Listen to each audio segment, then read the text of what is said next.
Hi guys, and welcome back to CFOP Cubing.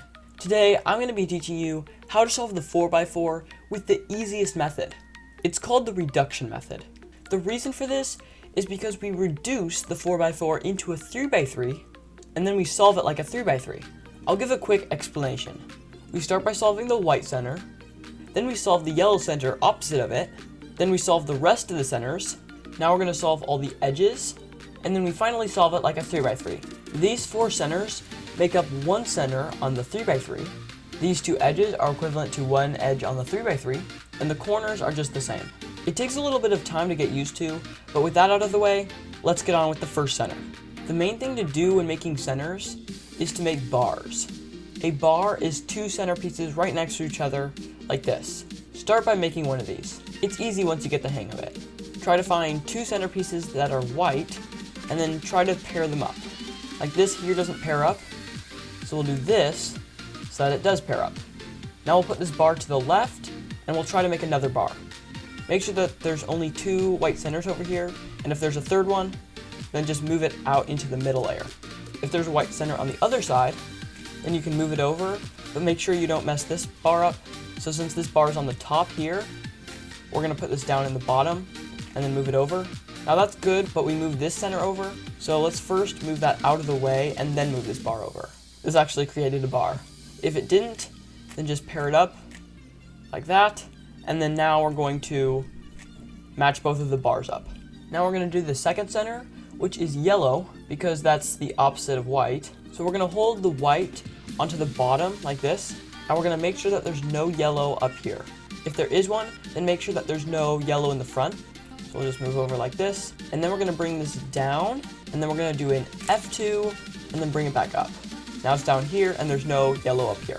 Now we're going to hold the white on the left, and we're gonna create some bars. Try to make a yellow bar, so here's two yellows here, so we'll just move that up and pair it up. Once you have a bar, put the white on the bottom, and face this bar, and make sure it's vertical. Horizontal isn't gonna work. Now we're gonna move the bar into the top, do a U2, and then bring this side down. If the bar was on the left side, then you just do it like this. Now we're gonna put the white back on the left and make another bar. So these two can be done with that. Now if we try to insert this bar the same way by inserting into the empty spot, it's just not gonna work. Instead what we need to do is we need to insert it into the same side. If we do it like this, it'll solve it. And it will also keep the white solved. Now for the next center, we want to keep the white on the left and the yellow on the right. We will now make another bar, and we're going to start with blue. I already happen to have a blue bar already made, so let's just mess that up. So here we can make a blue bar by moving this over here, so we can bring this bar down like that. Now we're going to move the bar onto the left, and we're going to bring it down to the bottom. Now we're going to make another blue bar, making sure not to break this up. So, like that. If it doesn't match up, you can just move it down, move it the right way, and then match it up. After we have this bar done, we're going to move to the right and bring it down to the bottom. Now our third center is done. Now next here, we're going to make orange. And the reason why this is so specific is because on a 3x3, that's just how the colors are designed. White's on the left, then we have blue in front, and then orange, and then we'll have green and then red. If we don't do the right color scheme, then it's just not going to be able to be solved because some of the pieces that have two certain colors can't be separated. The centers have to be in the right spot so that the pieces can go in the right spot. These next centers are a little bit harder because we need to preserve this center while we're making bars. So here we can make an orange bar, moving this over, moving it down.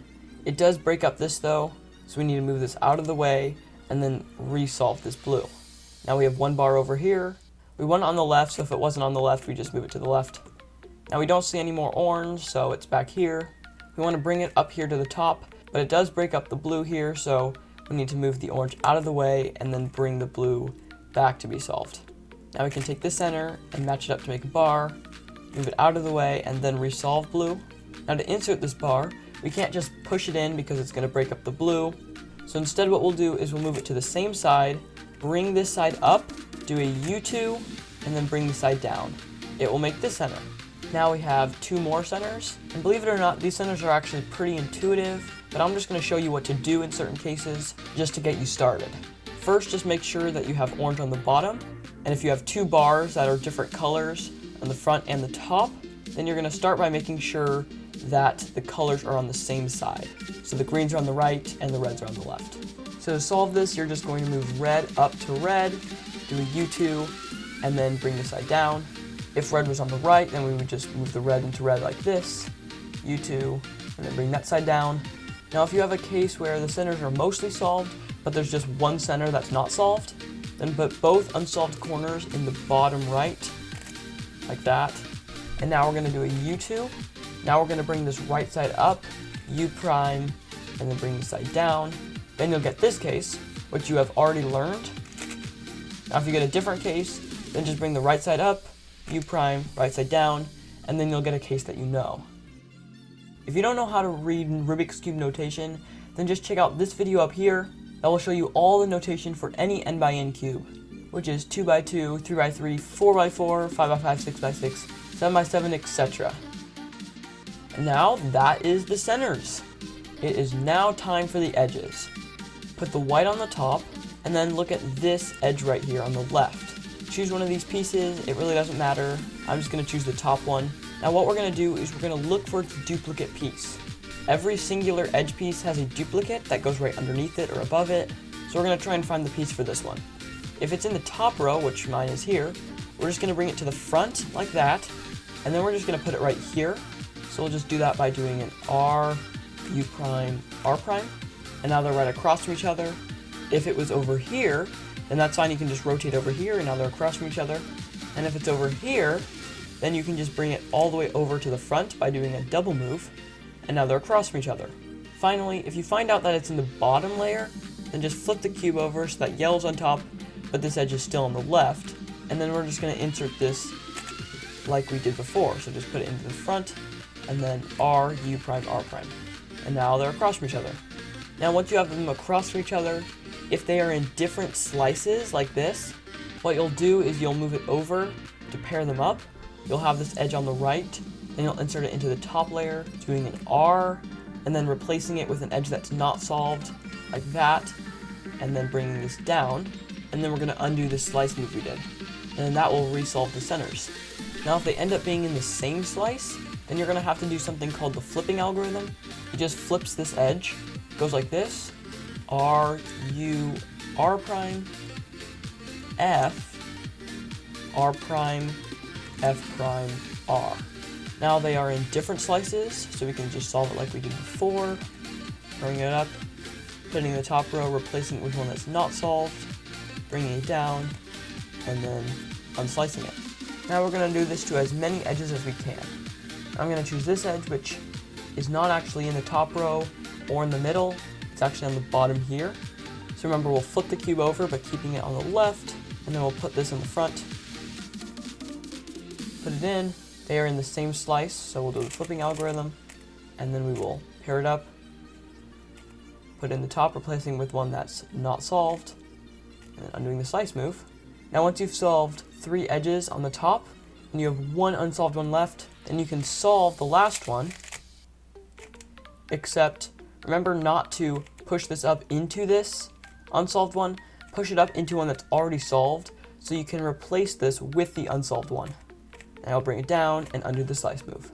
Now once you've done all of the edges up here, then you're going to flip it around, and then you're going to do all the edges up here, and you won't have to worry about flipping it over again, because the edges are never going to be down here, because they're all solved. Now once you've solved all the edges on the top and the bottom, then you just have these 4 edges in the middle. What we're going to do is we're going to put these solved pairs up into these 2 spots here, so like that, and then like that, and then we're going to turn the cube around like this, and then we're just going to solve these 2. Now once you've done that and you just have 2 more edges to do, then you're going to make sure that these are in the same slice. So these 2 are not in the same slice and these 2 are not in the same slice.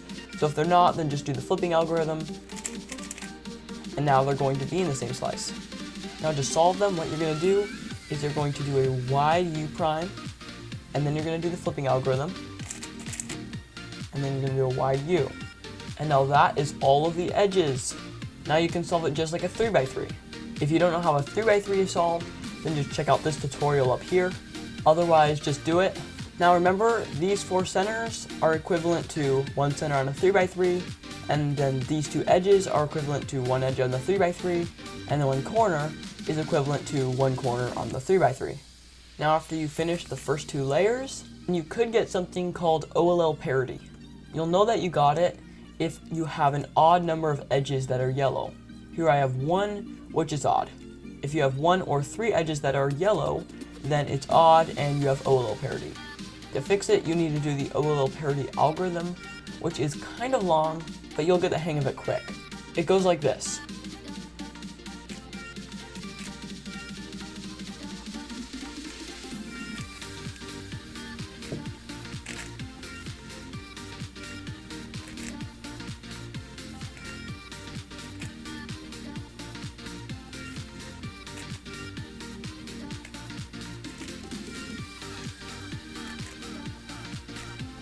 Like that. Now we have 2 edges, which is even. Now after you do OLL, or just solving the edges, then you could get PLL parity. You'll know that you got PLL parity if you got a PLL that is just impossible, or if you use the beginner method, you just won't be able to orient the corners. If you get this, you have to do the PLL parity algorithm.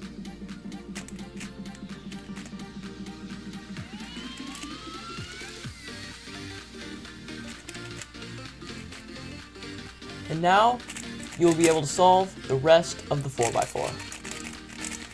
Thank you guys so much for watching this video. If you learned something, like the video, subscribe, and if you have any questions, then just ask me in the comments. But otherwise, I'll see you next time.